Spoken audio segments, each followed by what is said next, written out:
Alors j'écoutais ce matin une interview d'une chanteuse qui est la fille de Jacques Higelin, je crois, Lydia, je ne sais pas trop bien son nom, et se posait la question des paroles. On dit paroles et musique. Et en fait, moi qui suis dans l'improvisation, il est évident qu'on ne peut pas improviser des paroles. Parfois, il y a des rappeurs qui y parviennent. C'est un peu laborieux et tiré par les cheveux. Des gens qui sont capables de faire rimer un peu n'importe quoi assez rapidement dans leur tête. Ils sont tout contents quand ils ont trouvé une rime. Mais il est évident que la musique n'a pas d'atome crochu majeur avec le langage.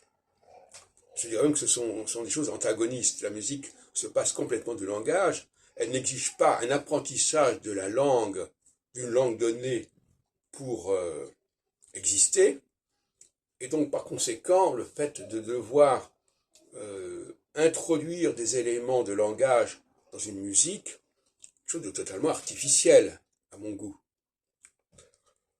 Et d'ailleurs, on pourrait répondre que, au fond, le langage ne veut pas dire en musique que l'on fasse tellement attention aux paroles.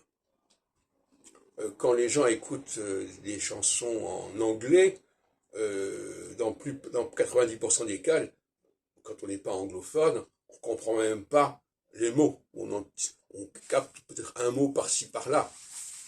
Et donc, on voit bien que le langage peut se musicaliser, c'est-à-dire qu'au fond, on entend une musicalité qui est imprimée quelque part par le fait de parler une certaine langue, mais en réalité, ça n'a pas beaucoup d'importance. Et à ce sujet, je rebondis sur cette notion de musicalité de la langue. Les langues ont une musicalité particulière qui n'est pas respectée par ceux qui la parlent, surtout quand ce sont des étrangers qui l'ont apprise. Et le français a une musicalité très particulière qui m'est très chère. Et c'est pour ça que j'aime la radio, parce que sur les radios France Culture, etc., les gens ont une musicalité dans leur façon de parler qui est tout à fait précieuse.